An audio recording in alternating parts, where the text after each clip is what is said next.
Want to speak real Swahili from your first lesson? Sign up for your free lifetime account at SwahiliPod101.com. Yes, it's Medina again. Welcome to Swahili Pod 101. This is Top Words. Today, we're going to look at the top 25 verbs in Swahili. Welcome! Kuwa, to be. The first verb is kuwa, to be. Kuwa. For example, we can say, ili kukuwa katibu mwema, inabidi ujue kuratibu. In order to be a good secretary, you have to be good at organizing. Kupenda, to like. Kupenda, to like. Kupenda. Bila shaka na kupenda. Of course, I like you. That's quite a handy word to use. Kufanya, to do. Kufanya, to do. Kufanya mazoezi kutakusaidia kupoteza uzito. Doing exercises will help you lose weight. Kusema, to say. Kusema, to say. Nilimfunza mtoto wangu kusema karibu anapoambiwa asante. Nilimfunza mtoto wangu kusema karibu anapoambiwa asante. I taught my toddler to say you're welcome when he's told thanks. Kueleza, to explain. Kueleza, to explain. We can say, ubao mweupe ndilo chombo nzuri cha kueleza kitu cha picha. A whiteboard is a perfect means to explain something visually. Ubao mweupe ndilo chombo nzuri cha kueleza kitu cha picha. Kusikia, to hear. Kusikia, to hear. Kusikia. Kifaru ana hisia ya hali ya juu ya kusikia na kunusa. Kifaru ana hisia ya hali ya juu ya kusikia na kunusa. The rhino has a good sense of hearing and smelling. Kwenda, to go. Kwenda, to go. Kwenda. Nataka kwenda dukani. I want to go to the shop. Nataka kwenda dukani. Kujua, to know. Kujua, to know. Kujua. Pia mimi nafurahia kukujua. Me too. I'm happy to know you. Pia mimi nafurahia kukujua. Kuchukua, to take. Kuchukua, to take. Kuchukua. Usisahau kuchukua picha yangu tafadhali. Don't forget to take my picture. Usisahau kuchukua picha yangu tafadhali. Kuona, to see. Kuona, to see. Kuona. Kwaheri ya kuonana. Bye. See you again. Kwaheri ya kuonana. Kuja, to come. Kuja, to come. Kuja. Ikiwezekana, ningelipenda kuja kesho tena. If possible, I would like to come back tomorrow. Ikiwezekana, ningelipenda kuja kesho tena.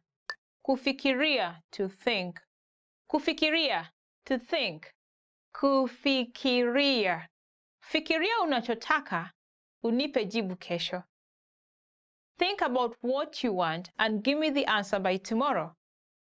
Fikiria unachotaka, unipe jibu kesho. Kuangalia, to look. Kuangalia, to look. Kuangalia. Hangeweza kusita kuangalia kwenye sinema. She couldn't stop looking at the screen. Hangeweza kusita kuangalia kwenye sinema. Kutaka, to want. Kutaka, to want. Ninataka kwenda kulala mapema leo. I want to go to sleep early today. Ninataka kwenda kulala mapema leo. Kupea, to give. Kupeana, to give. Hawakupeana ya kutosha. They didn't give enough. Hawakupeana ya kutosha. Kutumia, to use. Kutumia, to use. Ni laini gani ninayopaswa kutumia? Which line am I supposed to use? Ni laini gani ninayopaswa kutumia? Kutafuta, to find. Kutafuta, to find. Usipoteze wakati wako kutafuta kazi ya hali ya juu. Anza tu kufanya kazi. Don't waste time looking for the ultimate job. Just start working. Usipoteze wakati wako kutafuta kazi ya hali ya juu. Anza tu kufanya kazi.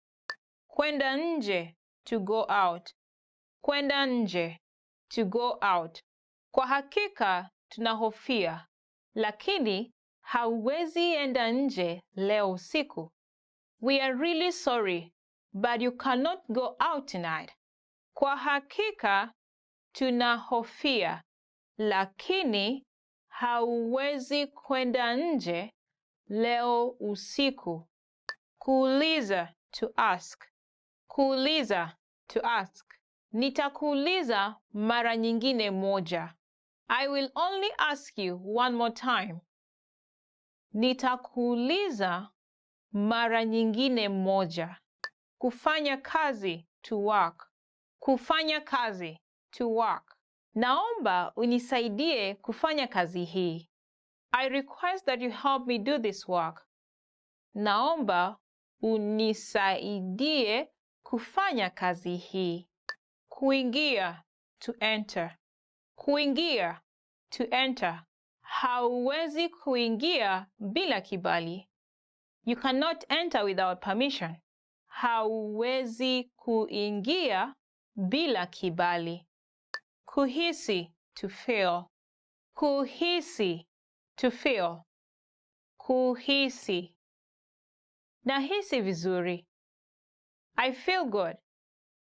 Nahisi vizuri. Kujaribu, to try. Kujaribu, to try.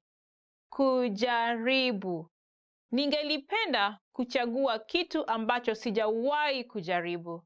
I would like to try something I've never tried before. Ningelipenda kuchagua kitu ambacho sijawahi kujaribu. Kuondoka, to leave. Kuondoka, to leave. Kuondoka.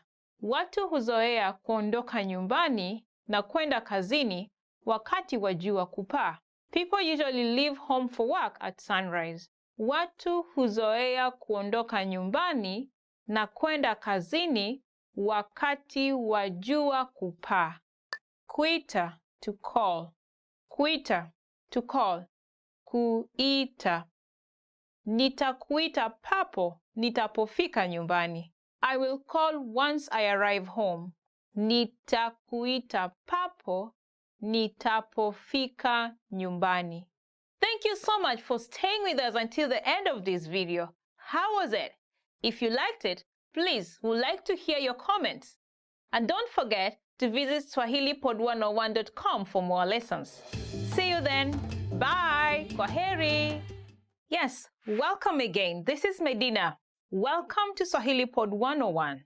Top words. Today we are going to look at 10 hardest words to pronounce in Swahili. Baadaye, later. Baadaye, later. Baadaye. For example, you can say, tuonane baadaye. See you later. Tuonane baadaye. Now, actually, I can understand why it's a little bit difficult word to pronounce because looking back at my nephew, he was at that time around 2-3 years old. He had a very hard time saying baadaye. He used to say badeya, badeya, which is quite different. But now he made it up. He's okay. He says baadaye. Changia, to contribute. Changia, to contribute. Changia. Changia katika mikakati ya mambo makuu. To contribute to a greater cause. Changia katika mikakati ya mambo makuu. Hakuna matata, no worries. Hakuna matata, no worries. Hakuna matata. Hapa Kenya, hakuna matata. There are no worries here in Kenya. Actually, there's a song that goes, Kenya nchi yetu, hakuna matata. Nchi ya kupendeza, hakuna matata. That means that in our country, there are no worries. It's a lovable country. There are no worries.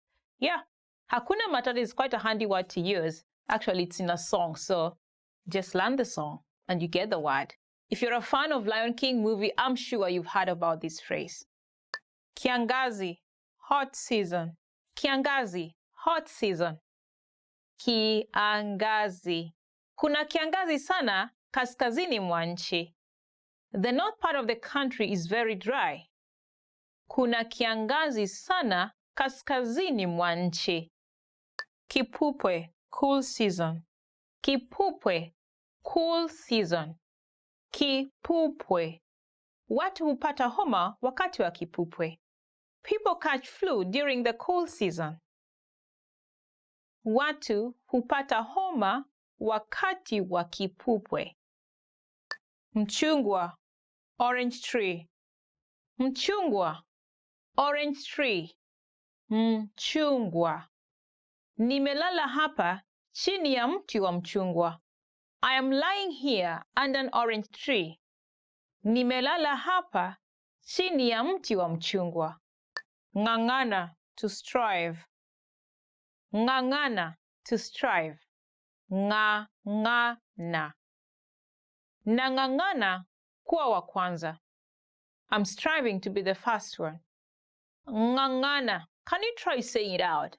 Ng'ang'ana. Do you realize that you stick your tongue at the back upper part of your mouth and then the voice comes through your nose? Ng'ang'ana.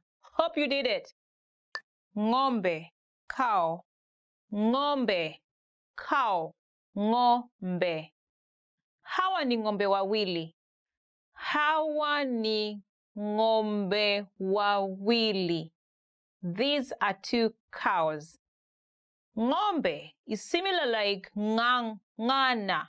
Mean the way you stick the tongue behind and to the top of your mouth. But now you're using the O sound. You're trying to make the O sound. Try it again. Ngo, ngo, ng'ombe. Hope you made it. Takataka, trash. Takataka, trash. Takataka. Kutupa takataka. To empty the trash. Kutupa takataka. Now, takataka can be used in different ways. For example, if someone says takataka, it will mean something really bad or wasteful or something that is annoying. If someone says, wewe ni takataka, it means you're wasteful or you're a waste. So you can use it different ways. But you know what? Don't use it to your friend or someone. I mean, it's not a good word to use, in other words. So be careful when you use it. Nyanyasa, oppress. Nyanyasa, oppress. Nyanyasa. Matajiri wananyanyasa maskini. The rich oppress the poor. Matajiri wananyanyasa maskini. Thank you so much for staying with us until the end of this video. Was it a long way to learn the top hardest word to pronounce in Swahili? Did you get it right to say ng'ang'ana and ng'ombe? If you did, and if you liked our videos, we'd like to hear your comments in the comment section. And please, don't forget to visit our website, swahilipod101.com, for more lessons. You are at a bus terminal where you're attempting to buy a ticket from a ticket counter. There are 4 different counters. Which counter should you line up at to go to the south side of the city?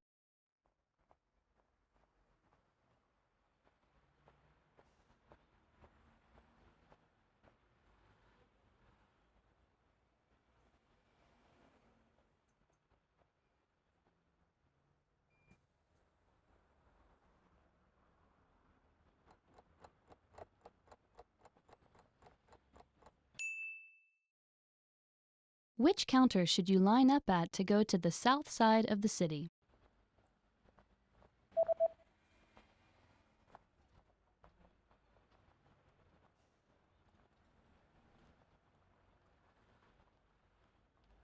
The third counter is the counter for bus tickets that go to the south side of the city. Kwa kusini mwa jiji. You are at a bus terminal where you've just bought a long-distance ticket. Which row and seat number are you in?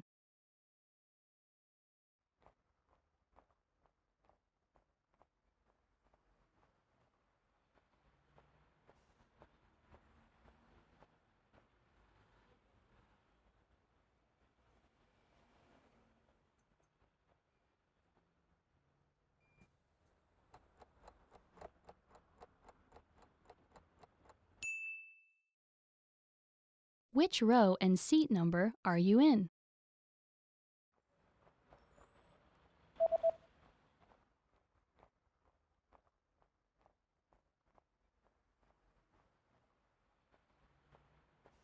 The ticket says that you're in the 8th row in seat C.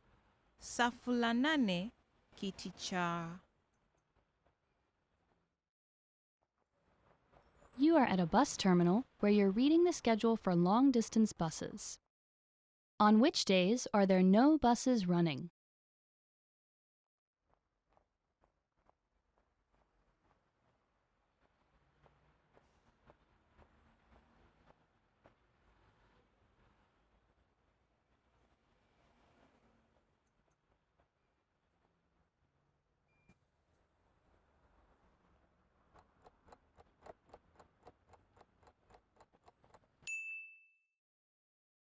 On which days are there no buses running?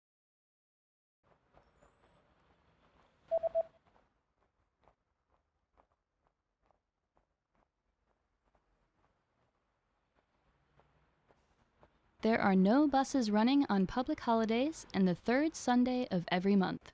Sikukuu za umma, Jumapili ya 3 ya kila mwezi. You are at a bus stop where you're waiting for the 301 bus. There is a notice posted on the bus timetable. What does the notice say?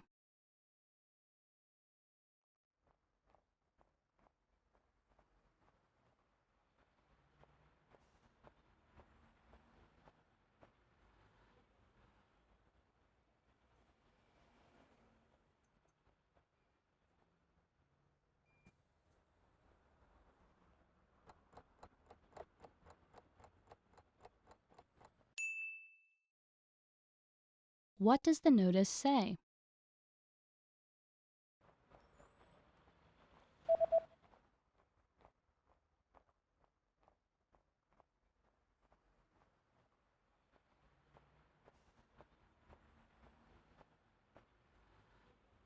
The notice reads, "The 301 bus does not stop here." Basi nambari 301 halisimami hapa. You just got off a bus at a bus terminal and you're looking to catch a taxi. Which direction should you go to get to the taxi rank?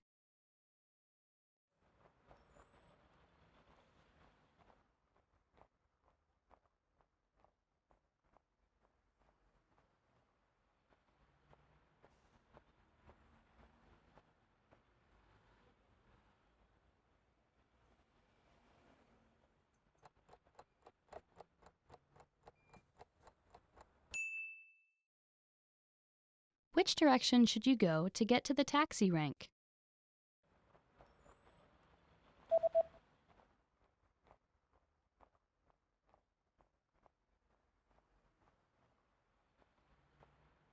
You should head east to get to the taxi rank. Mashariki. Yes, welcome to Swahili Pod 101. Again, it's Medina with you. Now, today we are going to do something really special. We are going to talk about 10 words you never want to hear. No, don't say this on my ears. You know, something like that. Do you have that experience? Now, follow me and let's have fun. Je, umeongeza uzito hivi karibuni? Je, Umeongeza uzito hivi karibuni? Have you gained weight recently? Actually, in Kenya, adding weight is not really a big issue because people think the bigger you are in mass, the wealthier you are, the richer you are. So there's nothing really bad about adding weight when you compare it with other countries like probably Japan or the States, where you may get hard when someone talks about your weight. So feel free in Kenya. The only problem comes in when you're really cutting weight. So it's the opposite. If you're really cutting weight, yeah, people will be asking you, oh, what's happening, you know? What's happening? Don't you have food? Or are you stressed? So there are those kind of cultural differences. Una nywele ya rangi jivu. Una nywele ya rangi jivu. You have gray hair. You know, people have a difficult time accepting the fact that they're growing old. Yet it's a paradox of life, right? You're celebrating your birthday, but at the same time, you're growing old. Now, when you're growing old, it reaches a point when you're growing gray hair, right? And it's evident. You cannot hide it unless you're coloring your hair. Now, in Kenya, really, you don't want to tell someone that they're growing gray hair. You better say it with your friends about somebody, but you know that will be gossiping, so I don't really recommend it. But usually you see the gray hair and keep it inside your heart. You appreciate the fact that, yeah, someone is growing, and you keep it at that. Nilikueleza hivyo. Nilikueleza hivyo. I told you so. Actually, when you say it naturally, it comes out in a kind of arrogant way. Let's try it in Swahili. Nilikueleza hivyo. I told you so, you know? This is someone who kind of warned you beforehand that do not go that way. Then unfortunately, I mean, at that time it's not really unfortunate, but you know, you did it, and then there are those kind of consequences or things that happen that are not really good. Then you come back and, you know, your friend who warned you says on your face, I told you so. You don't want to hear that at that moment, especially when things are gone bad, you know? Umefutwa kazi. Umefutwa kazi. You're fired. You know, this phrase, when someone is firing you, sometimes they say it in a polite way, right? Umefutwa kazi. Not to make you feel like, okay, oh, the world is ending. But there are those ones who come literally and say, umefutwa kazi. You know what I mean? Like, you're fired, like, literally. It's like fire is coming on its way right there and then, and you feel like hell is burning loose. But you know what? It's one phrase that we do not really want to hear, and neither do we want to tell. Imagine someone is fired.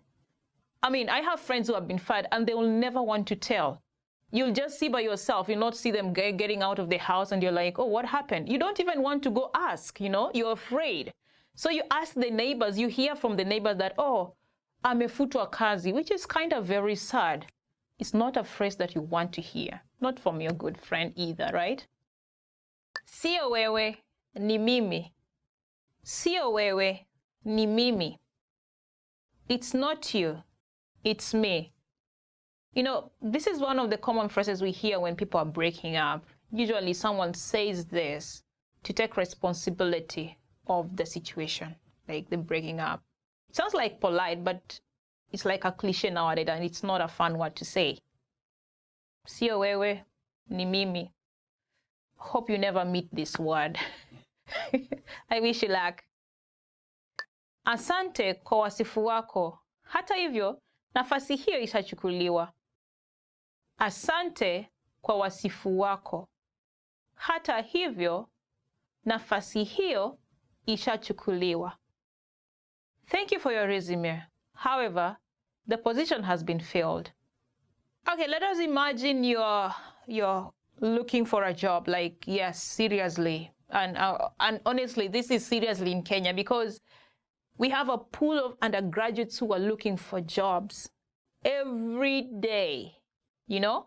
You actually advertise for one position like this, and you find like more than 1,000 applicants. You're like, okay, well, how should I prove myself to be smart? And you know, it's not like you've applied for one job. You've applied for quite a number of jobs, and this is the same message they send you. It's quite frustrating. You don't want to hear it. Anyway, if you're someone looking for a job, I am praying for you. Do not give up though. Keep going, keep fighting. That's what we were meant for. Tuwaone watu wengine. Tuwaone watu wengine. We should see other people. Now, this is a sad phrase in itself. Already, like, it's an explanation in itself. Someone is breaking up with you, and with that arrogance, like, oh, let's go see other people, you know? It's like he already has many other options. Probably you're just one of them, and you're like, oh, he's giving up on you to try the other options. It's quite sad though, right? It's quite sad. And like previously, I hope this never comes your way. But the bright side is, you may end up getting someone who will treat you better than the person who has left you. So never give up hope. Sina pesa yako leo. Sina pesa yako leo. I don't have your money today. Okay, I'm laughing, but it's quite serious, and it's quite a common phrase I hear quite from a lot of my friends. You know, when you're lending money, you should lend the amount you know you're willing to lose. That's what my mother tells me every time. Because, yeah, you lend this money and you go asking for it, and the person says, I don't have your money today. And you know, you go back tomorrow and it's another today. So those todays sometimes never come to an end. So whenever you're lending money, just be careful. Be careful how much you're lending and to who.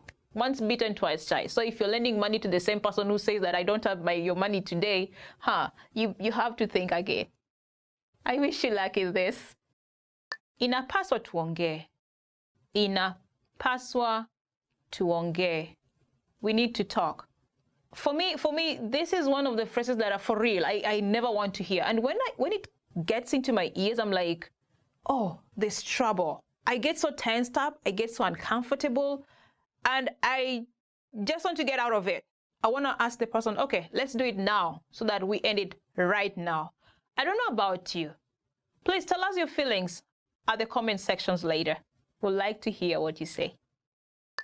Nataka siku za kupumzika kutoka kazini. Nataka siku za kupumzika kutoka kazini. I want days off. Now, this is one of the words you don't want to hear when it's busy in the office. You know, it makes you imagine like, oh, why do you want days off when it's actually peak time, you know? We have so many clients coming in, then you want days off. Are you running away from work? You know, I think you may relate to this if you're in a busy, work area. You're a manager or something like that, you know? It's one word you never want to hear. Yes, we have come to the end of 10 phrases you never want to hear. Yes, I totally agree. Some of these ones, seriously, I never want to hear. If I know it's coming, I literally run away. Yes, like I'm avoiding that person, you know? You know what I mean? You could relate to me and we would like to hear from you. Please write your comments down there and give us more examples of some of the phrases you never want to hear. And please do not forget to subscribe and visit our website, swahilipod101.com. See you. Kwaheri. You have a gray hair. Oh, when you're growing old kind of thingy? Yeah. Is that not offensive either? Wait a minute. When I think of it. Samahani nilisahau. Yeah, this is a teacher. This is a student to a teacher. I don't know which other places this will apply. Okay.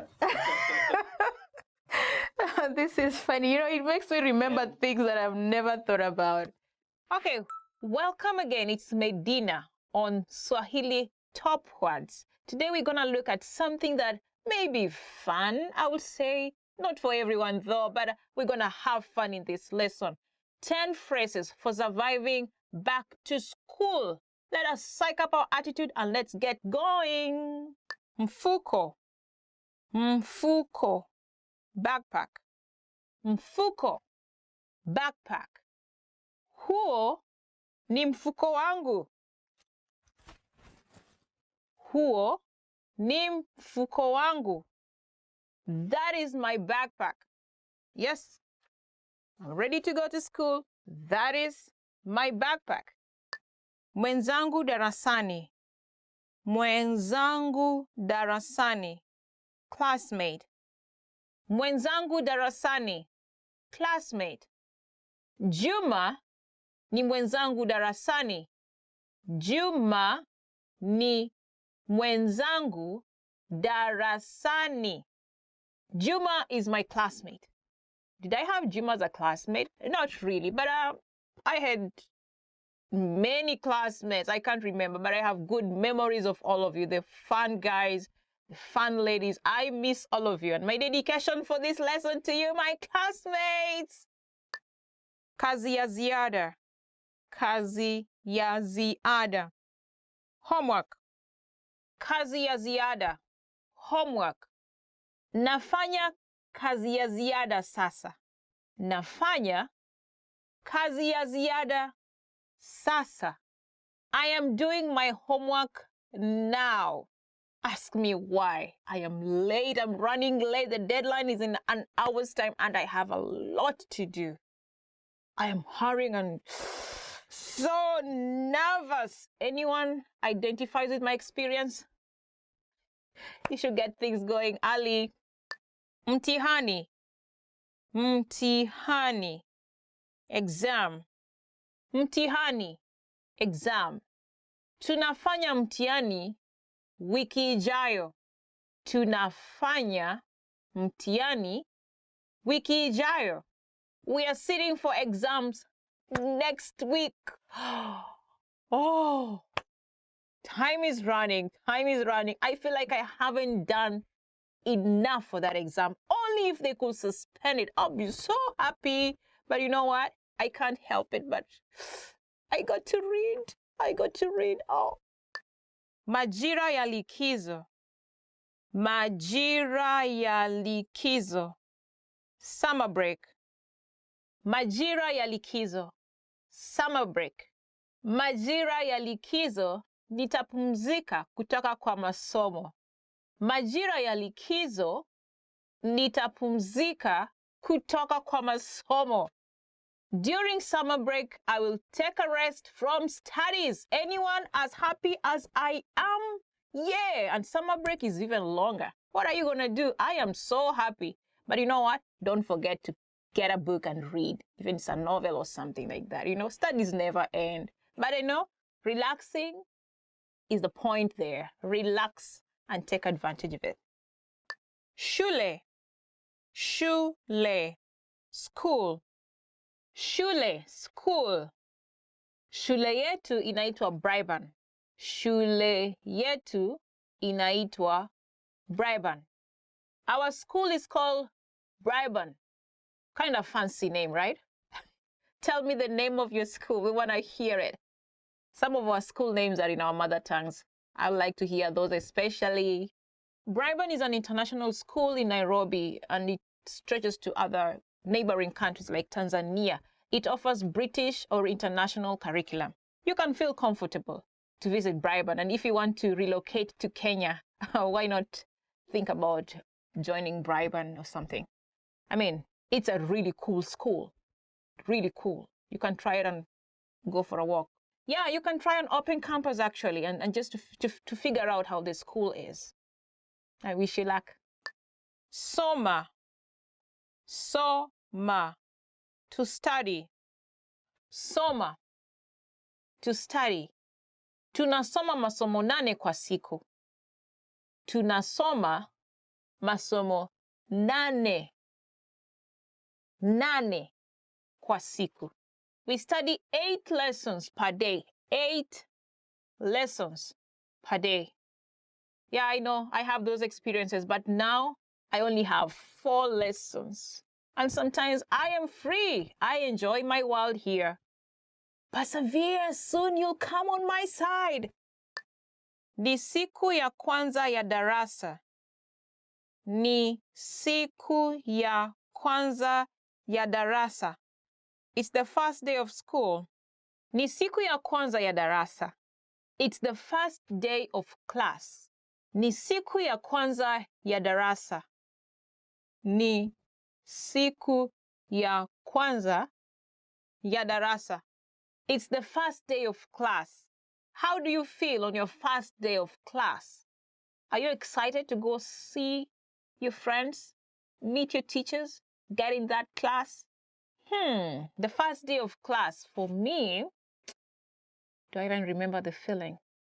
Yeah, usually I'm kind of nervous because I'm like, oh, those homeworks are coming back again. No more rest for like 3 months or so. But I'm always excited to listen to my teachers and their insights and to have fun with my friends. Tuko katika darasa moja. Tuko katika darasa moja. We're in the same class. Tuko katika darasa moja. We're in the same class. How does it feel to meet your long-time friend after so many years in the same class? Perhaps you had not met for some years, and then in the university on your first year, you come and you meet each other. I can't imagine the excitement, but for me, I'll be so excited. You'll notice that in this sentence, there's an interjection mark. Tuko katika darasa moja. Right? It's a surprise. Perhaps meeting someone after a long time, you know? So it comes with that kind of excitement, the interjections, like a surprise thingy. Actually, I think in this sentence, we tend to express our emotions. So towards the end, you kind of raise your voice a little bit. Tuko katika darasa moja. You know, there's some kind of an emphasis towards the end, just to show the surprise. Je, unachukua madarasa gani? Je, unachukua madarasa gani? What classes are you taking? Je, unachukua madarasa gani? What classes are you taking? I know sometimes it could be tricky to know what classes you want to take, especially when you're new to these things, you know? But I remember my favorite class was philosophy and psychology. I just liked the insights and the way our teachers would analyze facts. I don't know whether they were facts, but theories, you know, getting all these things together. It was really fun. What is your favorite subject? Please write to us on your comments. We'll love to hear what you say. Thank you for listening. That's the end of our lesson today. I hope you got some facts or ideas on how to survive back to school. And we'd like to hear from you on how you survived back at school or how you're surviving back at school. Please write them down there on our comments section.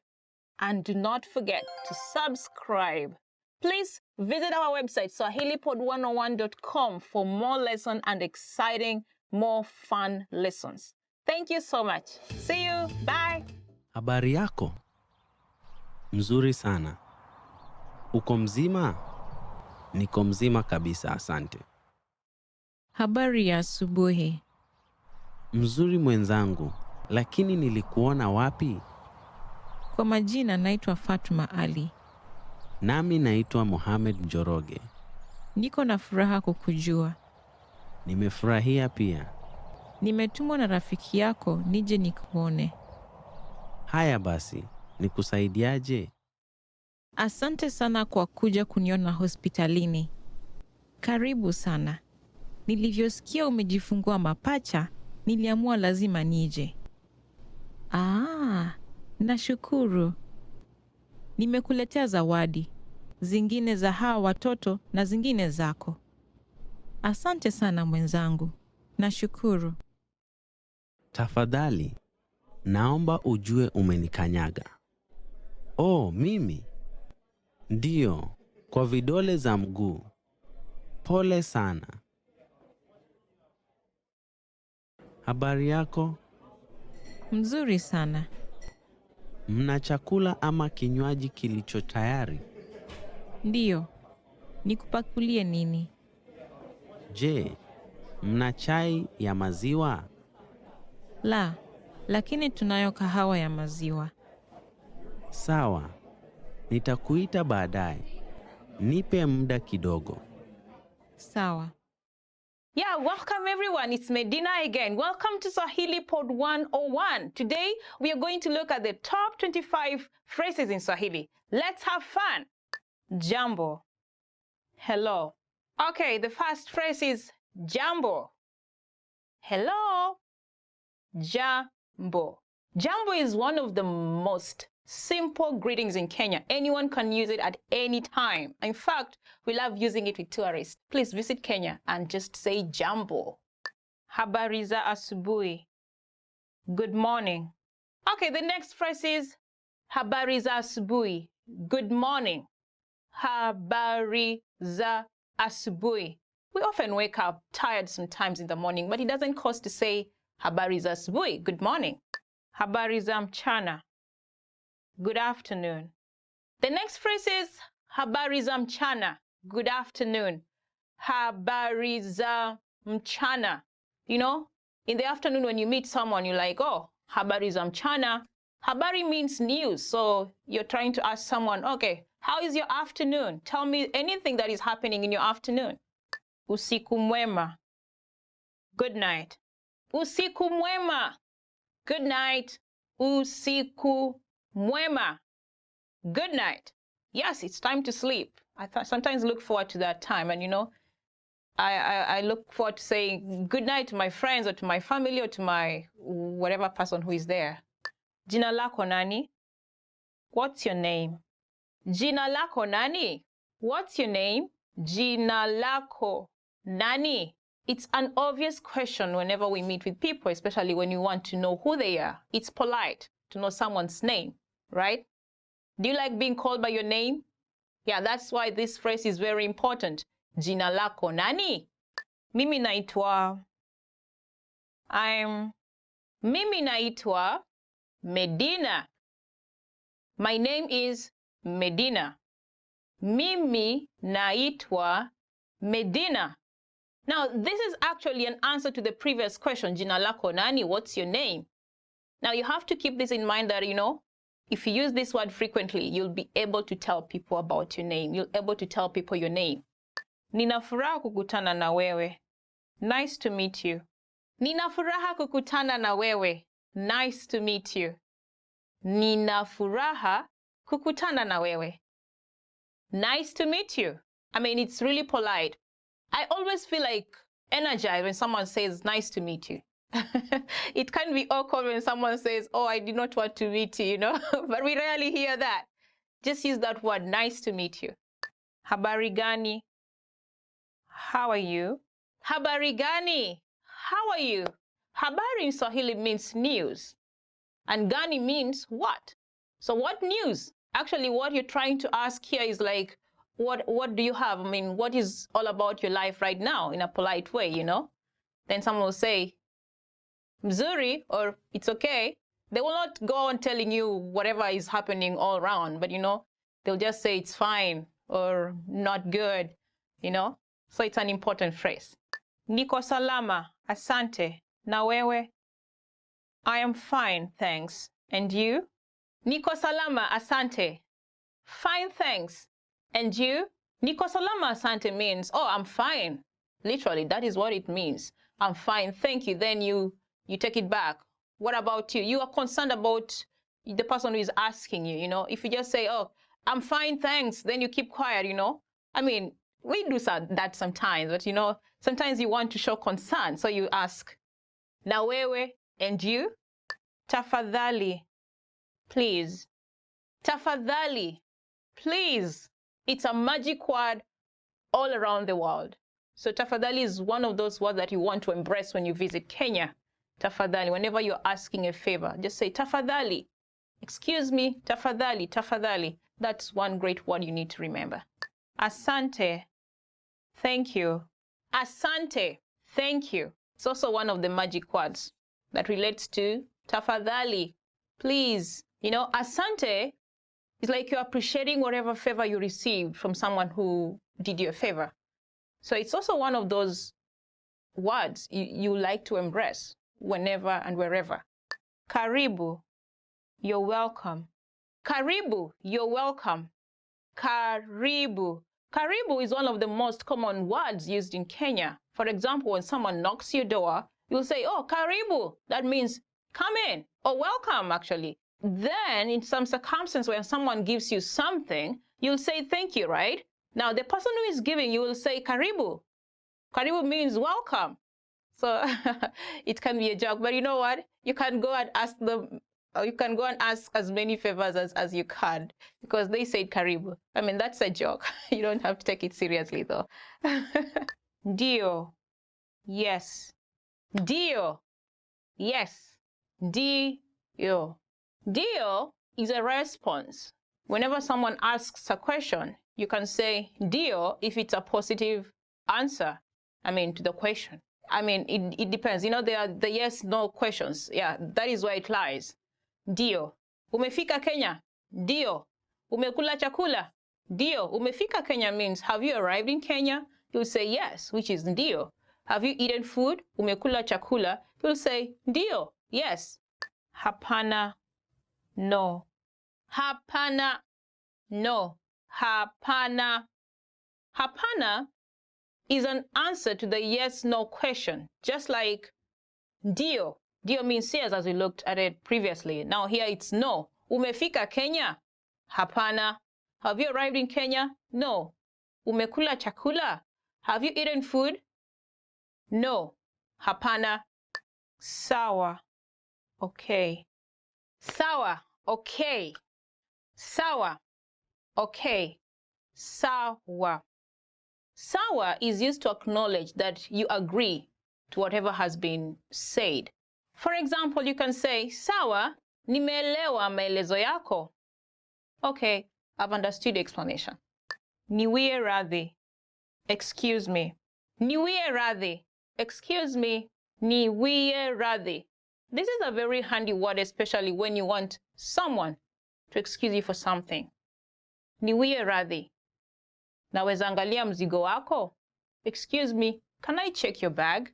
Samahani. I'm sorry. Samahani. I am sorry. Samahani. Samahani is also one of those polite words that you really need to remember.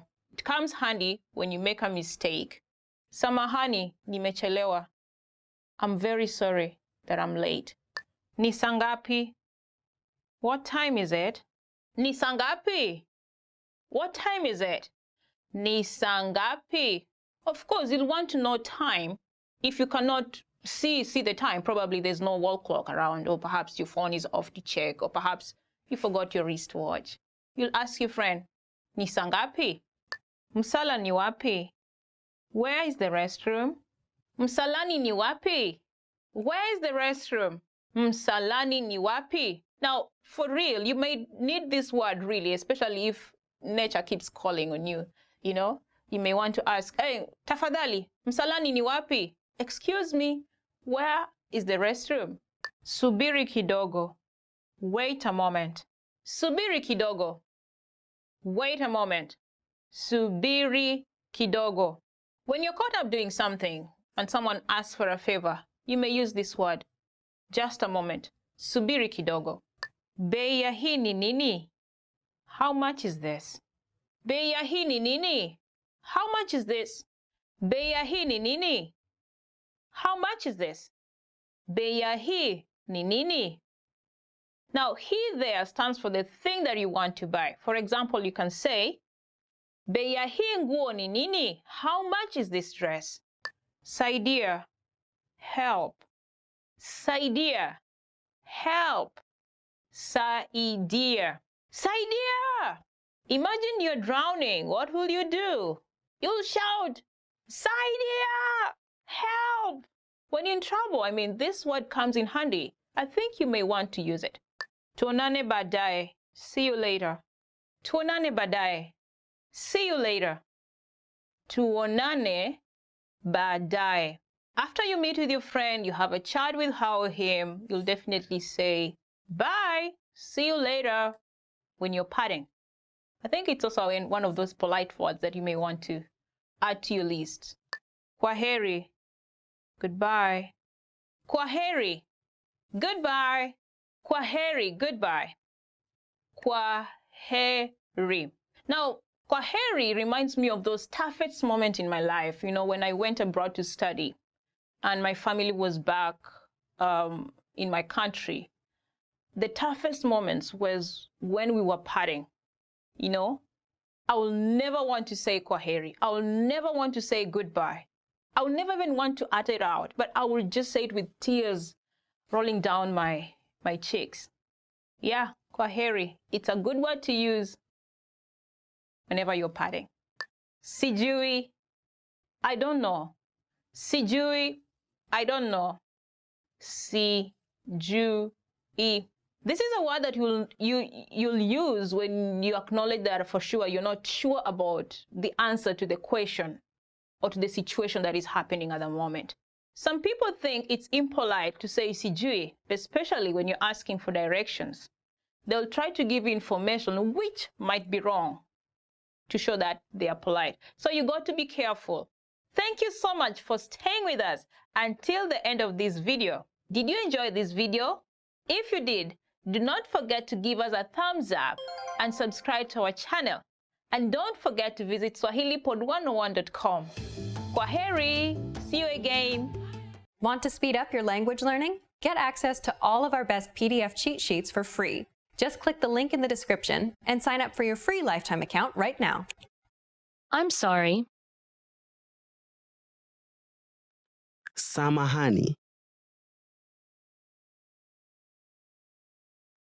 Samahani. Thank you. Asante.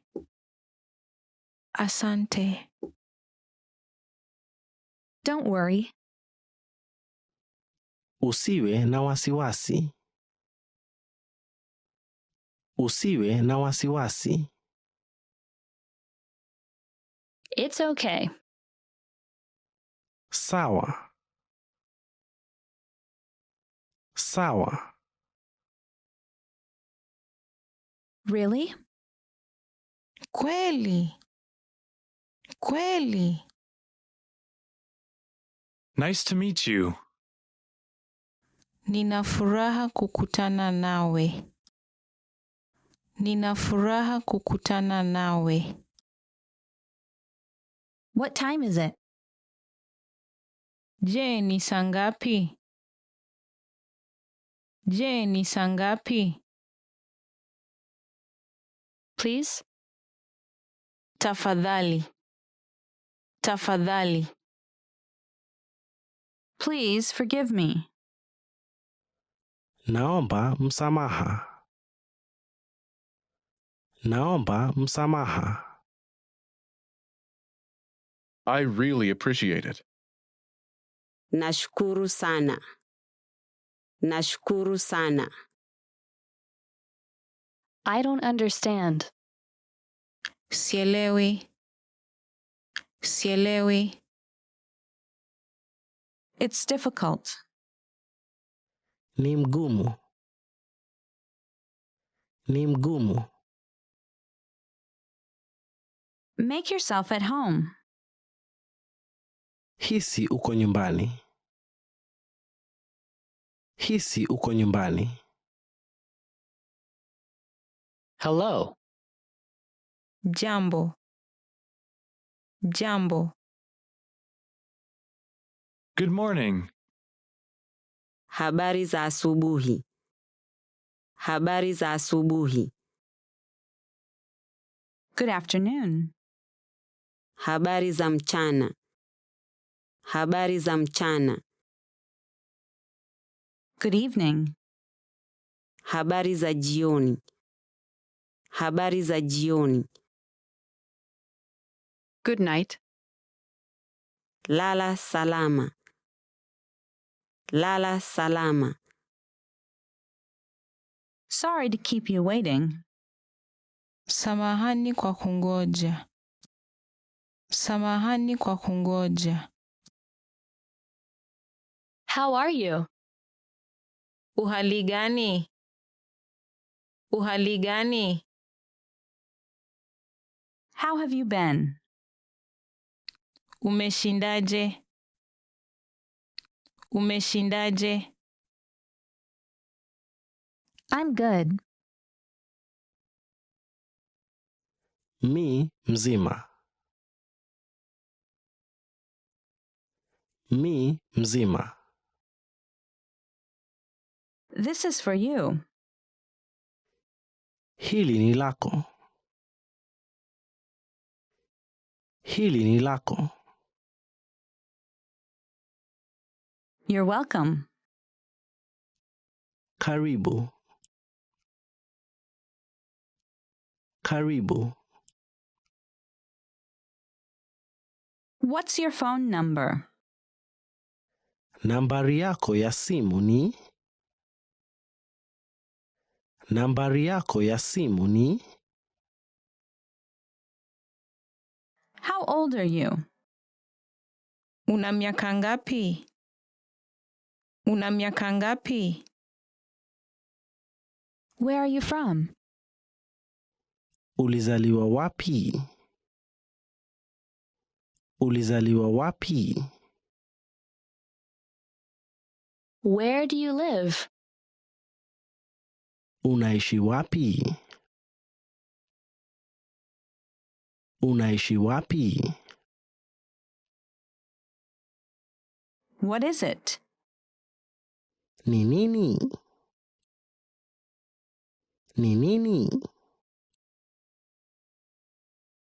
Awesome. La haula. La haula. Delicious. Ni tamu. Ni tamu. I like it. Naipenda. Naipenda. I don't like it. Siipendi. Siipendi. Help. Nisaidie. Nisaidie. Are you all right? Figo. Figo. Long time no see. Siku nyingi sijakuona. Siku nyingi sijakuona. Once again, please. Rudia tafadhali. Rudia tafadhali. Slower, please. Pole pole tafadhali. Pole pole tafadhali. Ready to start? Tayari kwanza. Tayari kwanza. Can you come back later? Je, waweza rudi baadaye? Je, waweza rudi baadaye? Sorry, we're completely booked. Samahani, tuna miadi tayari. Samahani, tuna miadi tayari. We'll give you a call. Tutakupigia simu. Tutakupigia simu. I'll leave it up to you. Nitakuachia. Nitakuachia. Is the water too cold? Je, maji ni baridi sana? Je, maji ni baridi sana? Is this your first time with us? Ni wakati wako wa kwanza kuwa na sisi? Ni wakati wako wa kwanza kuwa na sisi? It takes 3 to 5 business days. Inachukua masiku 3 hadi 5 ya biashara. Inachukua masiku 3 hadi 5 ya biashara. Could I have a statement, please? Waweza nipa taarifa tafadhali? Waweza nipa taarifa tafadhali? I'd like to exchange money. Ningelipenda kugeuza pesa. Ningelipenda kugeuza pesa. I'd like to make a withdrawal. Ningelipenda kutoa pesa. Ningelipenda kutoa pesa. I'd like to make a deposit. Ningelipenda kustakabadhi pesa. Ningelipenda kustakabadhi pesa. Sign here, please. Tia sahihi hapa hivi. Tia sahihi hapa hivi.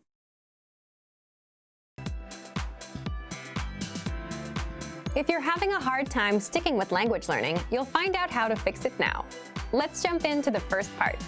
1. How to map your routine and set your schedule. First, here's a quick question for you. Which of these would you rather have? A. The world's most comprehensive language learning resources, but a weak study routine. Or B. A strong study routine and average resources. Leave your answer in the comments. But there is a correct answer here. You want a strong study routine. Why? You can have the best app or textbook in the world, but if you don't use it because you don't have a learning routine or a habit, you won't learn anything. If you have a strong routine and work ethic and just a dictionary and internet access, you'll learn more than someone with the best program and no routine. The point is, we are creatures of routines and habits, and our habits can be used for good or bad. They make us or break us. For example, if you have a bad habit, like going to bed at 4 a.m., you'll always feel tired when you wake up for work or school in the morning. If you have a good habit, like exercising regularly, you'll have energy and good health. Once we have a routine, we tend to stick to it. If it's a bad routine, it can do a lot of damage. But if it's a good routine, it can help us enjoy incredible results. We can also use routines to our advantage by applying them to work toward our goals, like language learning. How do you create a strong language learning routine? Here's one way to do it. First, write down your current daily schedule. For example, 7 a.m. I wake up. 8 a.m. I leave the house. 8:20 to 8:50 I'm on the train. 9:10 a.m. I arrive at work. 1 p.m. I go to lunch, and so on. Write out your daily schedule for the whole week. Make it detailed. If you write out your schedule, you can see your existing daily routine.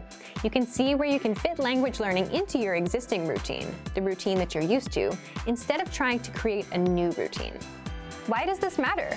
For example, some people will look at their schedule and see that they wake up at 8 a.m. They think that if they wake up at 7 a.m., they can have an extra hour for language learning. But for many of us, that approach usually doesn't work because it's not something we're used to. You're trying to wake up early so you can learn a language. You're trying to implement two brand new routines that you're not used to. For many people, this results in failure. Even if you do wake up at 7 a.m., will you get out of bed immediately and jump straight to learning every day? Or will you lose motivation after a few days because you missed that hour of sleep? So map out your weekly schedule. Once you understand where your time goes, find an existing part of your routine that you can fit language learning into. For example, if you take the train in the morning, you can use that existing routine and learn some language during that time. If you always eat lunch at 1 p.m., watch a video lesson during your break.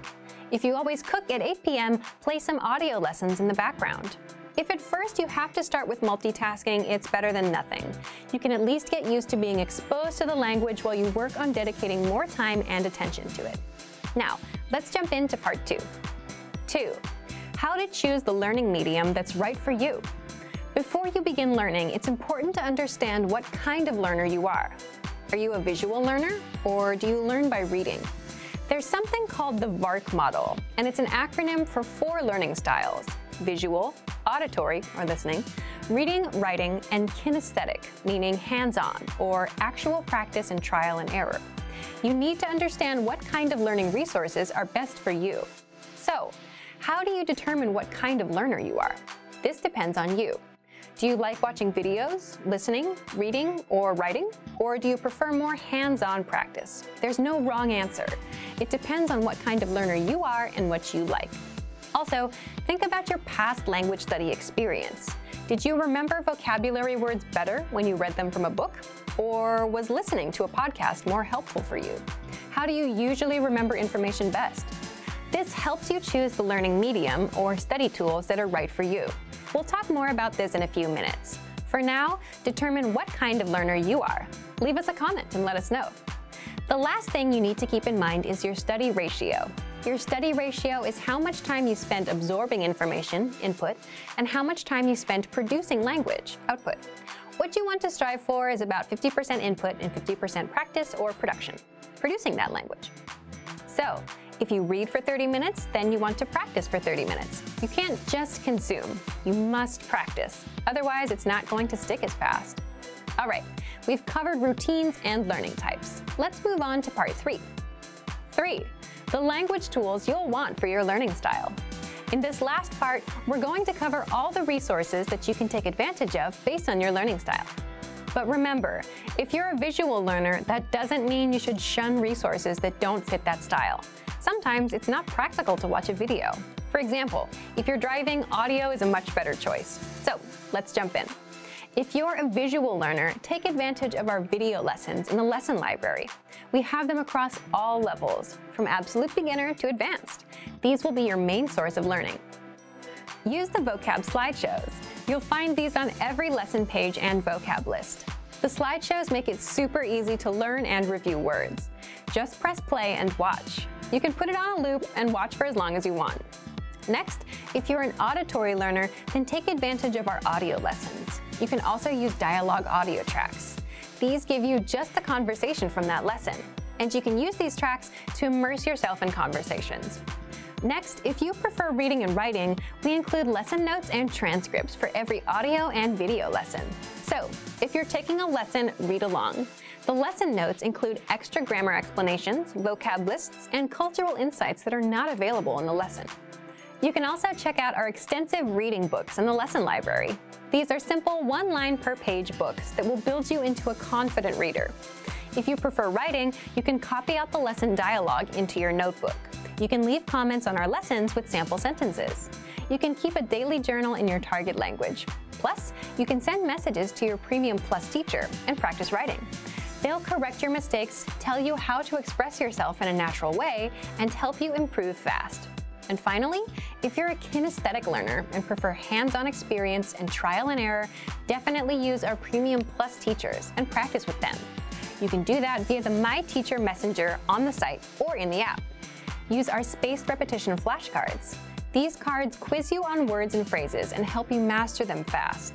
They sort the words for you and quiz you accordingly. So, if you don't know a word, you'll keep seeing it over and over until you get it right. And if you do know it, you'll see it again in a few days. It'll pop up every now and then just to refresh your memory. Also, take advantage of our lesson quizzes. You'll find these in every audio lesson, and these test you on the words and phrases you learned in the lessons. You can also practice speaking with our voice recorder. You'll find this inside the Dialog tool. You can record yourself and compare with native speakers. You can keep practicing until you can say the lesson dialogue at a native level. There are tools for every learning style. So, today you learned 1. How to map your routine and set your schedule. 2. How to choose the learning medium that's right for you. And 3. The language tools you'll want for your learning style. So thank you for watching this episode of Monthly Review. Next time, we'll talk about the secret to speaking more of your target language. If you enjoyed these tips, hit the like button, share the video with anyone who's trying to learn a language, and subscribe to our channel. We release new videos every week. And if you're ready to finally learn language the fast, fun, and easy way and start speaking from your very first lesson, get our complete learning program. Sign up for your free lifetime account right now. Click the link in the description. See you next time. Bye! Want to speed up your language learning? Get access to all of our best PDF cheat sheets for free. Just click the link in the description and sign up for your free lifetime account right now. A table for 5. Meza ya watu 5. Meza ya watu 5. Absolutely. Kabisa. Kabisa. All right. Sawa. Sawa. Are you all right? Figo. Figo. Are you on Facebook? Je, wewe uko na Facebooku? Je, wewe uko na Facebooku? Awesome. La haula. La haula. Bye. Kwaheri. Kwaheri. Bye-bye. Kwaheri. Kwaheri.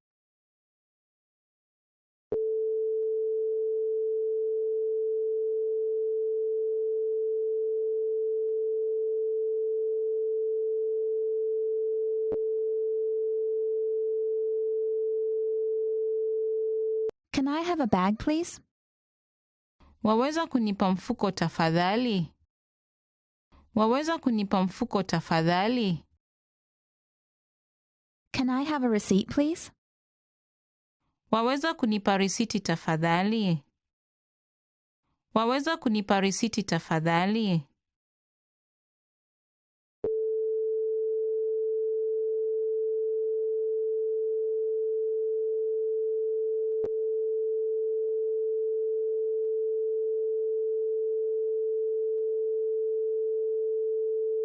Can you download this file? Je, unaweza kudownload faili hii? Je, unaweza kudownload faili hii? Check. Kagua. Kagua. Congratulations. Hongera. Hongera.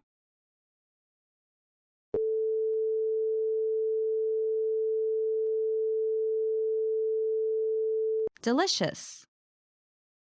Ni tamu. Ni tamu. Do you need anything?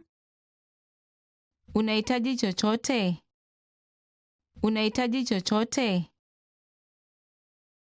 Do you speak English? Unaweza ongea Kiingereza?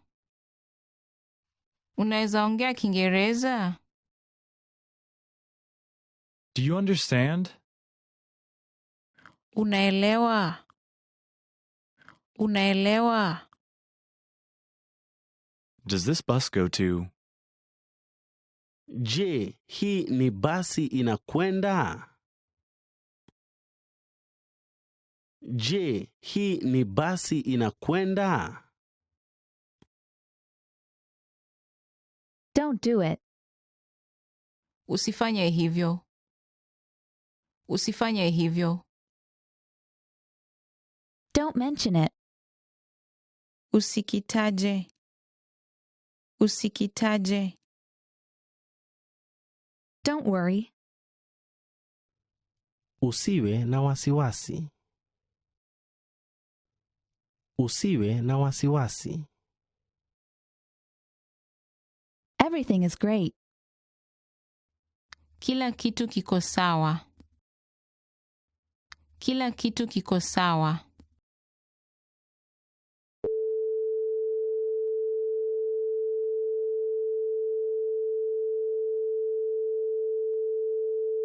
Excuse me. Tafadhali. Tafadhali.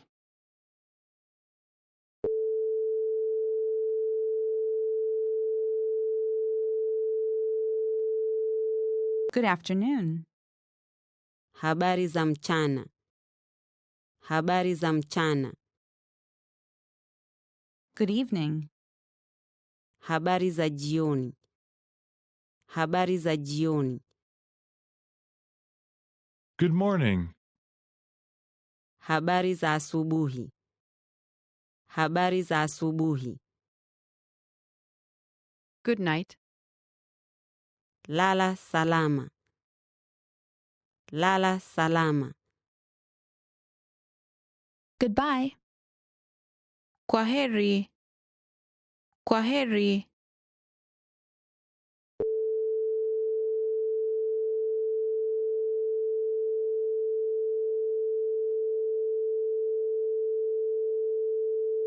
Hello. Jambo. Jambo. Help. Nisaidie. Nisaidie. Hi. Mambo. Mambo. Hold on. Tuliza kidogo. Tuliza kidogo. How are you? Uhali gani? Uhali gani?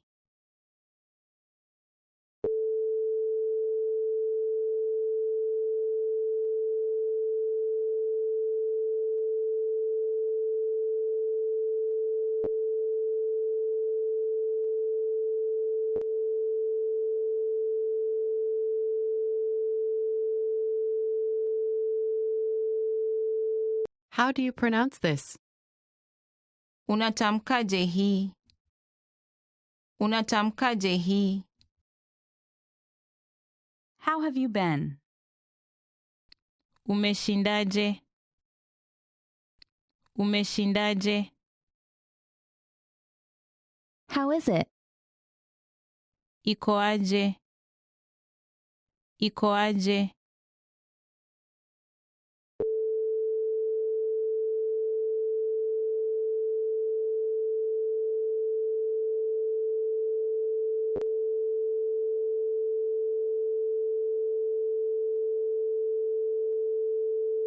How many people are there in your family? Mko wangapi kwa familia yenu? Mko wangapi kwa familia yenu? How much is it to? Ni pesa ngapi hii?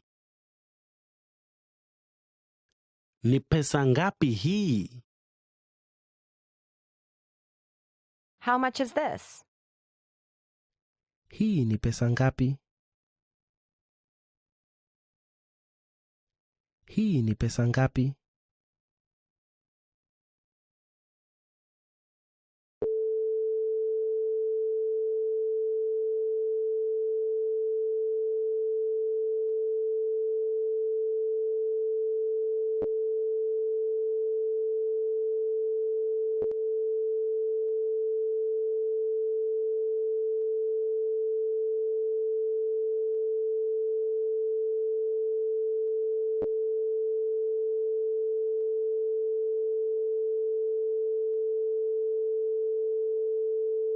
How was your day? Siku yako ilikuwa vipi? Siku yako ilikuwa vipi?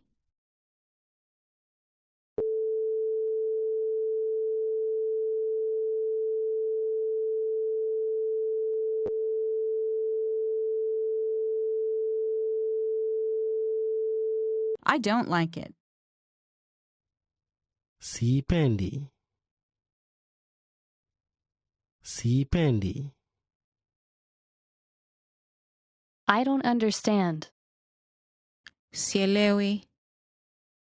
Sielewi. I like it. Naipenda. Naipenda.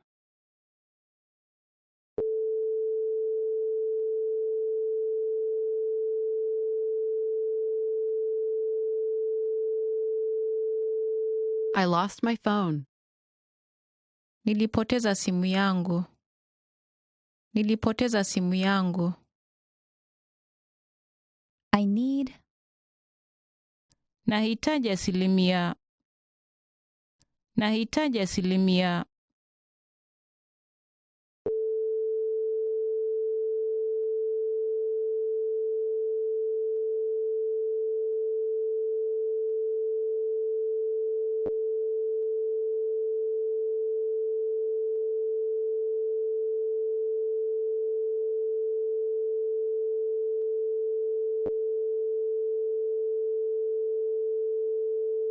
I understand.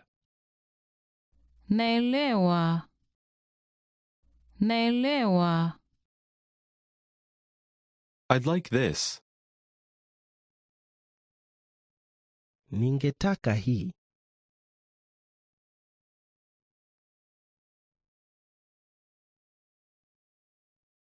Ningetaka hii.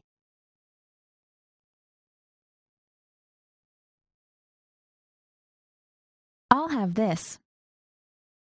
Nitachukua hii. Nitachukua hii. I'll have time next week. Nina wakati wiki kesho. Nina wakati wiki kesho. I'm. Mimi ni. Mimi ni. I'm allergic to shrimp. Nina mzio wa uduvi.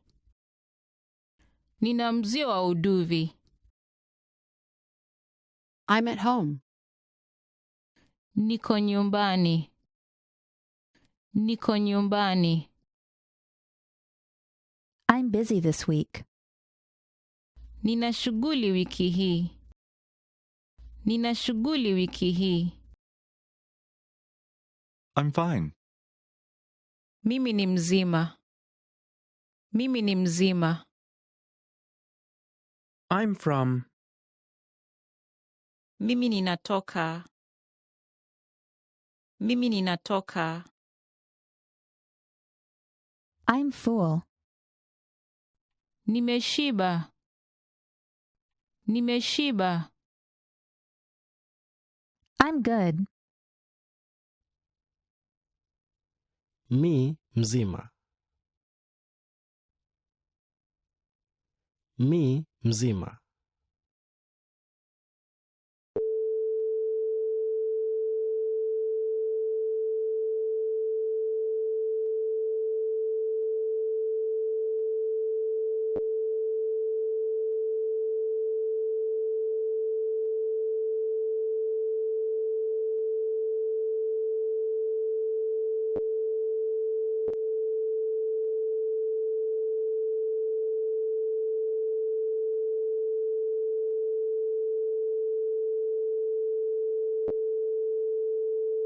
I'm sorry I'm late. Niwie radhi kwa kuchelewa. Niwie radhi kwa kuchelewa. I'm sorry. Samahani. Samahani. Is that it? Ndio hivyo. Ndio hivyo.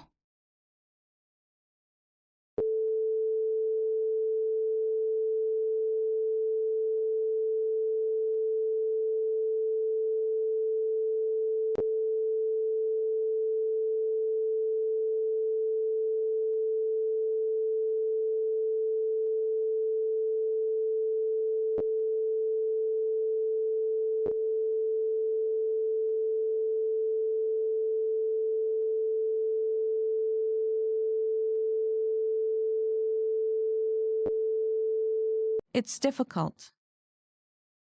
Ni mgumu. Ni mgumu. It's okay. Sawa. Sawa. It's really good. Ni nzuri sana. Ni nzuri sana. It's sunny. Kuna jua. Kuna jua.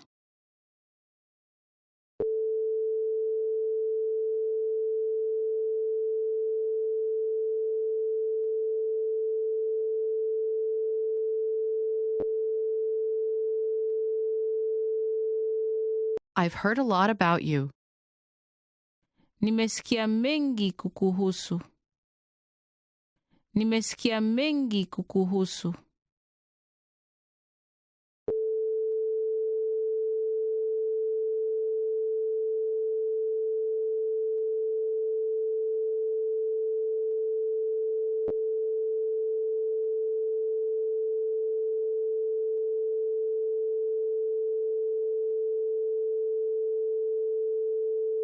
Long time no see.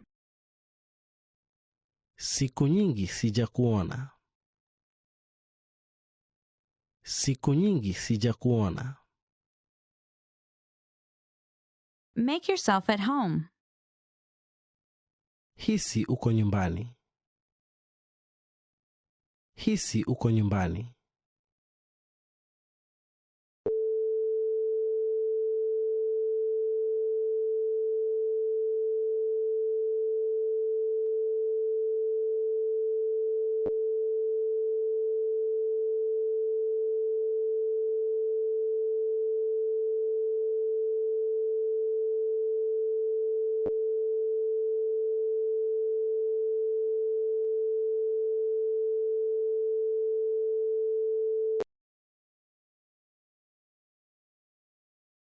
May I sit here? Naweza kaa hapa? Naweza kaa hapa?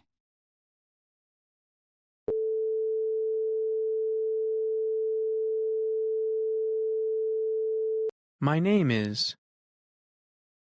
Jina langu ni. Jina langu ni. Nice to meet you. Nina furaha kukutana nawe. Nina furaha kukutana nawe. No problem. Hamna shida. Hamna shida. No. Hapana. Hapana.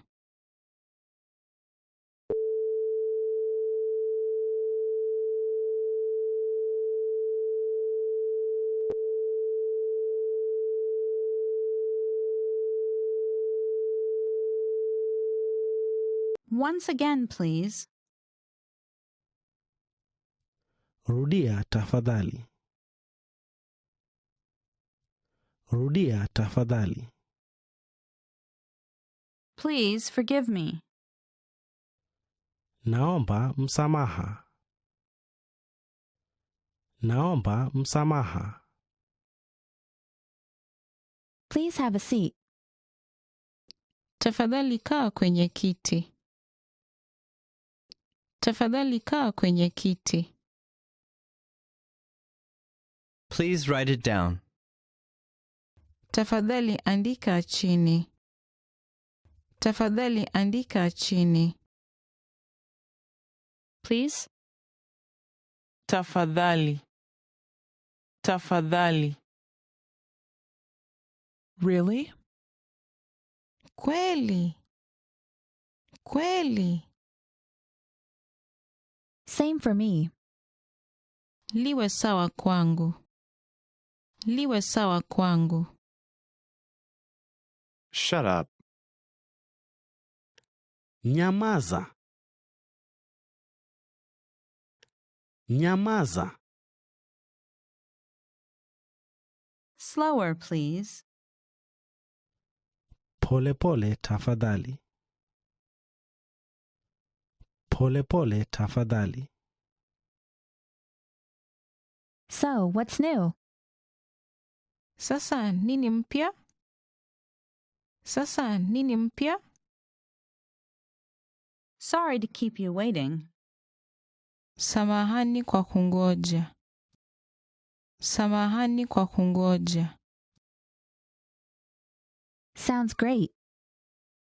Inasikika vizuri. Inasikika vizuri. Stop here, please. Simama hapa tafadhali. Simama hapa tafadhali. Thank you very much. Asante sana. Asante sana. Thank you. Asante. Asante. Thanks. Asante. Asante. That jacket looks nice on you. Hiyo koti inaonekana nzuri kwako. Hiyo koti inaonekana nzuri kwako. This is for you. Hili ni lako. Hili ni lako. This weekend I'm going to the movies. Wikendi hii ninaenda kwa sinema. Wikendi hii ninaenda kwa sinema.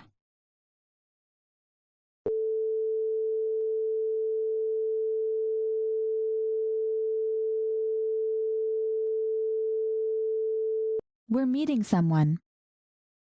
Tunakutana na mtu. Tunakutana na mtu. What are you doing here? Unafanya nini hapa? Unafanya nini hapa? What are you doing this weekend? Unafanya nini wikendi hii? Unafanya nini wikendi hii?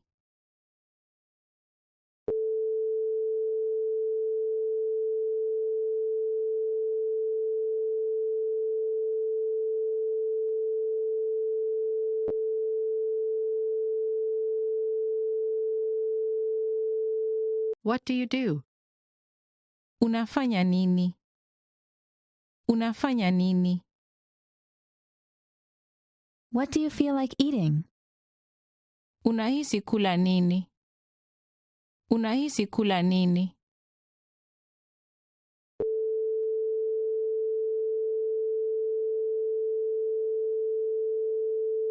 What do you want?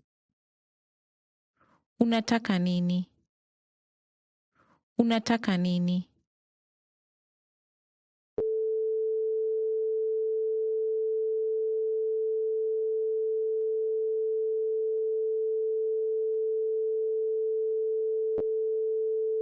What time does it open?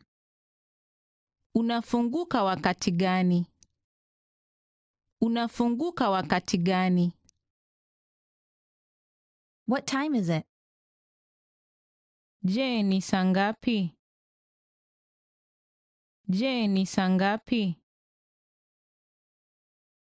What would you like to drink? Ungelipenda kunywa nini? Ungelipenda kunywa nini? What's for dinner? Nini cha chakula cha jioni? Nini cha chakula cha jioni? What's the next stop? Kusimama kwingine ni wapi? Kusimama kwingine ni wapi? What's the temperature? Kipimo cha joto ni ngapi? Kipimo cha joto ni ngapi? What's this? Hili ni nini? Hili ni nini?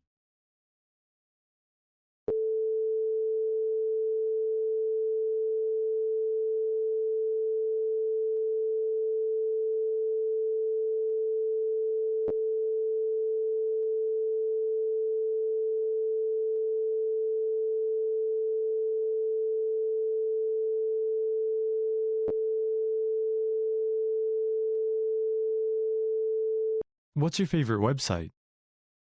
Ni tovuti gani unayoipendelea zaidi?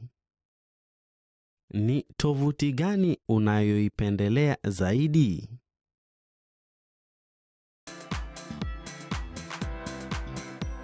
How to deal with missed language goals and failure. If you've ever set a goal, you've probably dealt with failure.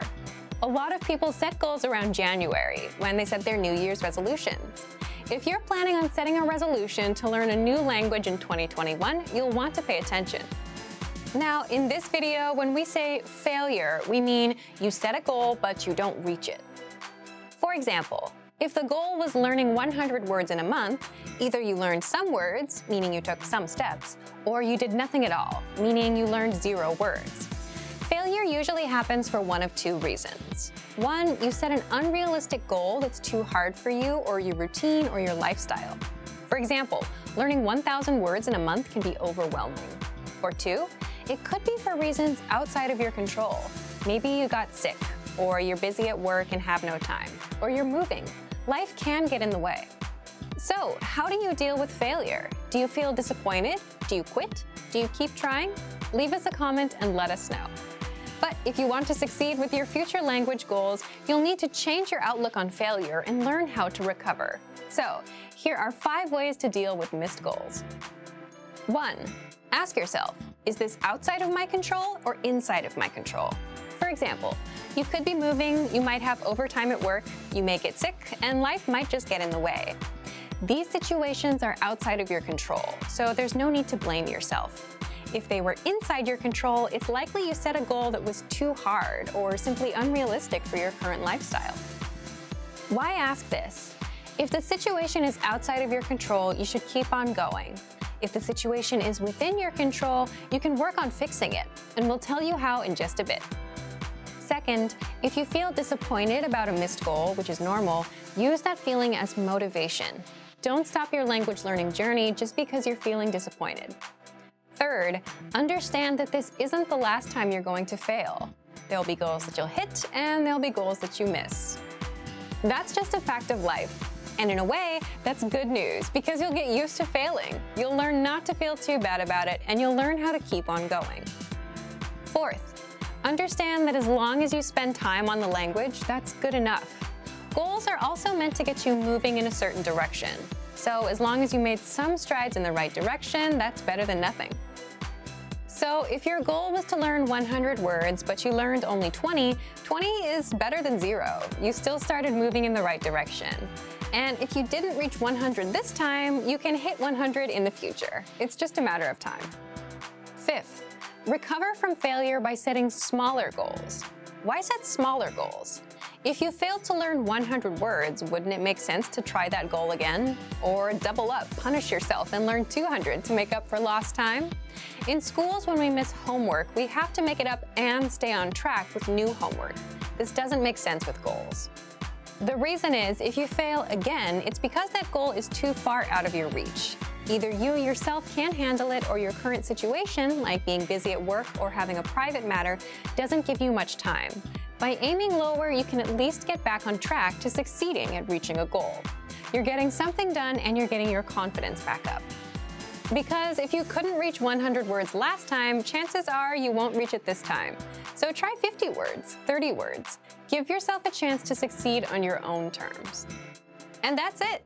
Don't let the small failures keep you from making a big success. Make your goals work for you. Let's recap one more time. 1. Ask yourself, is this outside of my control or inside of my control? 2. If you feel disappointed, use that feeling as motivation. 3. Understand that this isn't the last time you're going to fail. 4. Understand that as long as you spend time on the language, that's good enough. And 5. Recover from failure by setting smaller goals. If you're planning on setting a language learning resolution for 2021, let us know what it is. Leave a comment.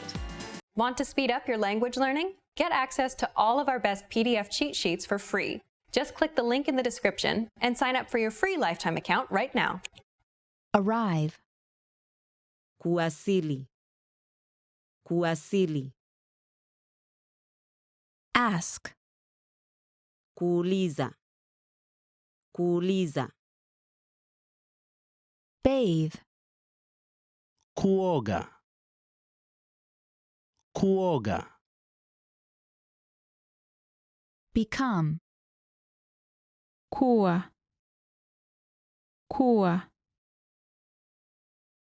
Begin. Kuanza. Kuanza. To believe. Kuamini. Kuamini. Break. Vunjika. Vunjika. Brush. Piga mswaki. Piga mswaki. Buy. Kununua. Kununua. Call. Piga simu. Piga simu. Can. Weza. Weza. Clean. Kusafisha. Kusafisha. Close. Funga. Funga. Come. Njoo. Njoo. Cook. Kupika. Kupika.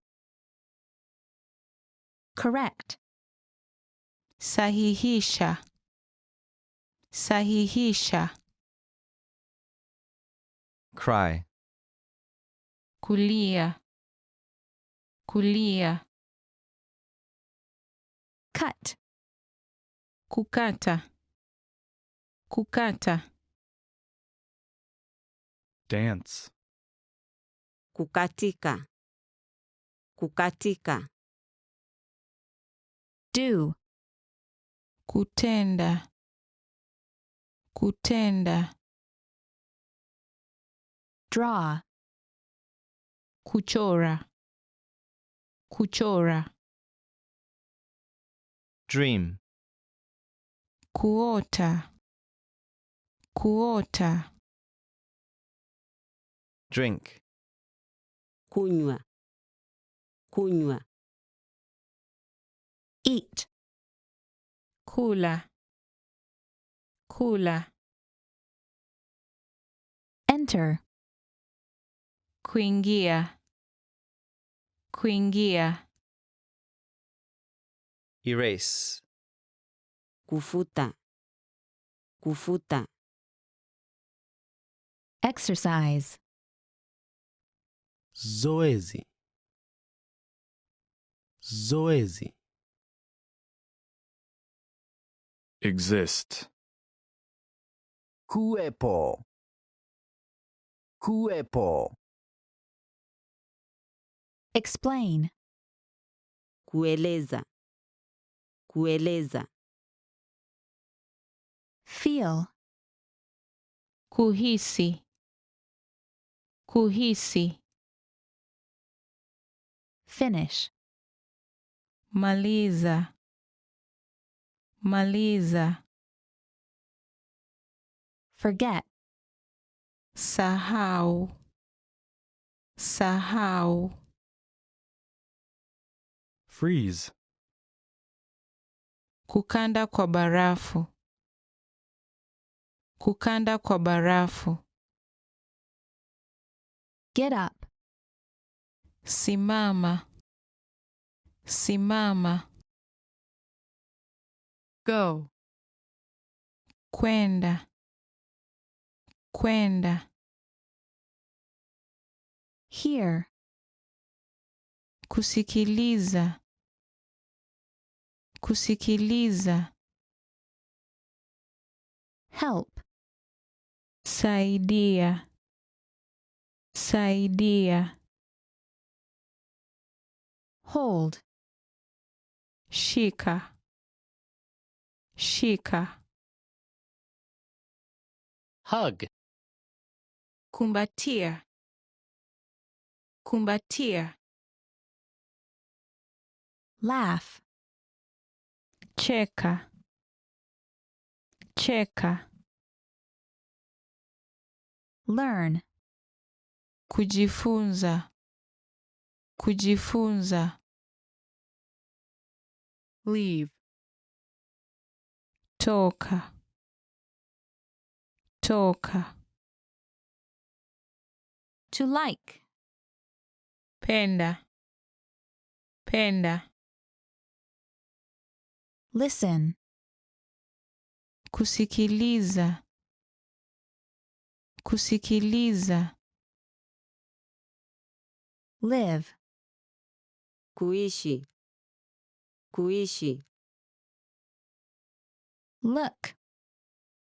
Angalia. Angalia. Love. Kupenda. Kupenda. Make. Tengeneza. Tengeneza. Memorize. Kariri. Kariri. Miss. Kukosea. Kukosea. Need. Kuhitaji. Kuhitaji. Open. Fungua. Fungua. Pay. Lipa. Lipa. Pick up. Chukua. Chukua. Prepare. Kuandaa. Kuandaa. Pull. Kuvuta. Kuvuta. Push. Kusukuma. Kusukuma. Rain. Kunyesha. Kunyesha.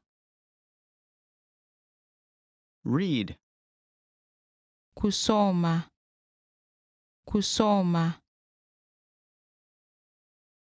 Remember. Kumbuka. Kumbuka. Rent. Kodi ya nyumba. Kodi ya nyumba. Repeat. Rudia. Rudia. Resemble.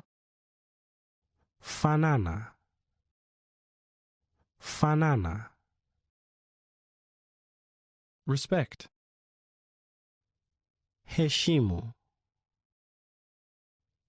Heshimu. Rest. Kupumzika. Kupumzika. Return. Kurejesha. Kurejesha.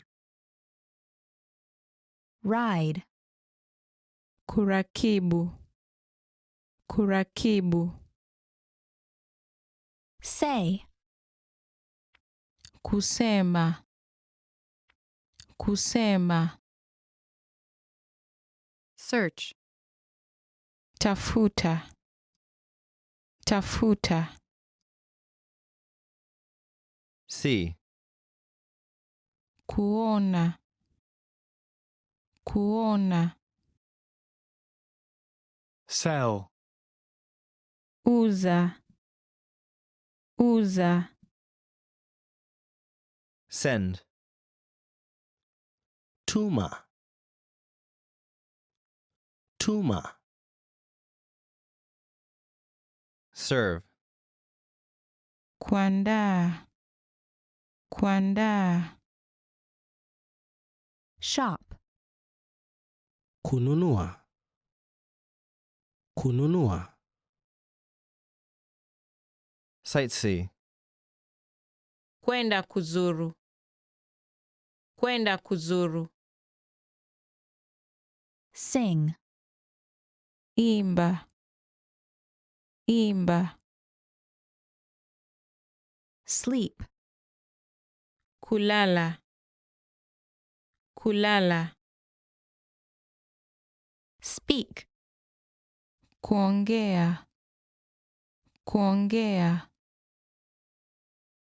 Stand. Kusimama. Kusimama. Stay. Kaa. Kaa. Study. Kusoma. Kusoma. Sweat. Jasho. Jasho. Take. Chukua. Chukua. Talk. Ongea. Ongea. Teach. Kufunza. Kufunza. Text. Maandiko. Maandiko. Thank. Kushukuru. Kushukuru. To think. Kuwaza. Kuwaza. Travel. Safiri. Safiri. Turn off. Kuzima. Kuzima. Turn on. Kuwasha. Kuwasha. To understand. Kuelewa. Kuelewa. Use. Kutumia. Kutumia. Wait. Ngoja. Ngoja. Wake up. Kuamka. Kuamka. Walk. Kutembea.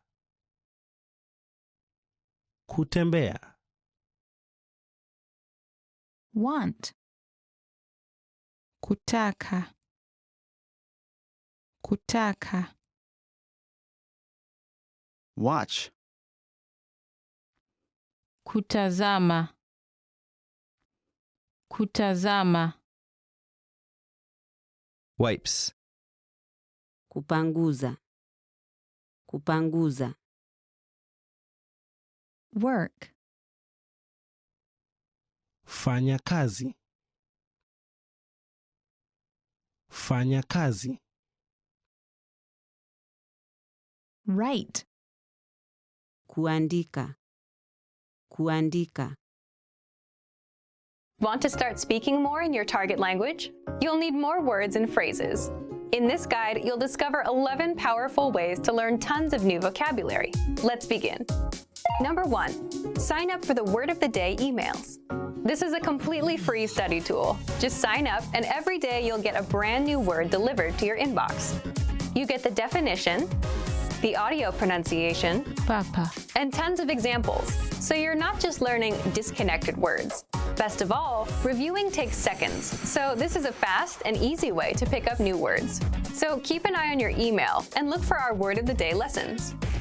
Number 2, access our free vocab and phrase lists. Here you'll find tons of vocab and phrase lists based on all kinds of topics that you won't get anywhere else. Holidays, hobbies, conversational phrases, common questions, slang, and much more. You can review all of the words with the bonus audio lesson or the audio slideshow. Number 3, play a lesson. In every lesson, you learn a conversation, and then our teachers break down and translate every word. So here, you're actually learning words in the context of conversations, and you can easily see how they're used. Number 4, review the lesson vocabulary section. Want to master the key vocabulary from a lesson? Access the vocabulary section of any lesson. Here, you can review the translations and the audio pronunciations of each word. You can even play slowed down pronunciations to fully grasp each word. Number 5, play the audio slideshow. Want to play words on a loop until they're stuck in your head? You can do this with the audio slideshow. This feature is available on every free vocab list and on all of the lessons. With the lessons, just scroll down to the vocab section and click on Slideshow. Number 6, review the lesson notes. You get in-depth lesson notes for every lesson, including grammar explanations, plus extra vocab and sample sentences not mentioned in the lesson. You can even download the notes as PDFs to print or keep for yourself. Number 7, get the 2,000 most common words list. Language experts say you need around 1,500 words to be conversationally fluent. Here, you get 2,000 must-know words, sorted into categories such as verbs, adjectives, and everyday words, even numbers. You'll see the top 100 words, the top 200, 300, up to 2,000. You can study these words with the slideshow. or send them to the word bank or flashcards. Number 8, word bank. The word bank is your personal database of words and phrases.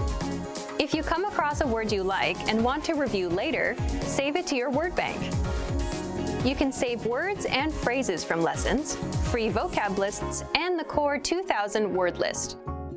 With the word bank, you can even create and print out word lists to use as physical study material. Number 9, remember words forever with spaced repetition flashcards. Spaced repetition flashcards are a powerful language learning tool. They track your progress, they show you words based on how well you know them, and show them to you again at the right times, so you don't forget them. So if you get a word right, you'll see it again in 7 days, then in 14, then every once in a while, just to refresh your memory. If you get it wrong, you'll see it again and again until you get it right. You can create flashcard decks from any lesson vocab section, word bank entry, the top 2000 core word list, and the free vocab and phrase lists. Number 10, use the audio dictionary. If you want to look up a word, you can easily use our free dictionary.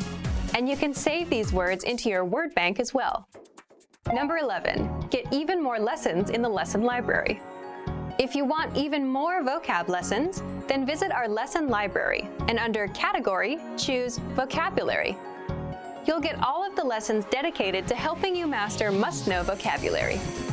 So if you're ready to finally learn language the fast, fun, and easy way, and if you want to start speaking from your very first lesson, get our complete learning program. Sign up for your free lifetime account right now. Click the link in the description. And if you enjoyed these tips, hit the like button, share it with anyone who's trying to learn a language, and subscribe to our channel. We release new videos every week. I'll see you next time. Bye!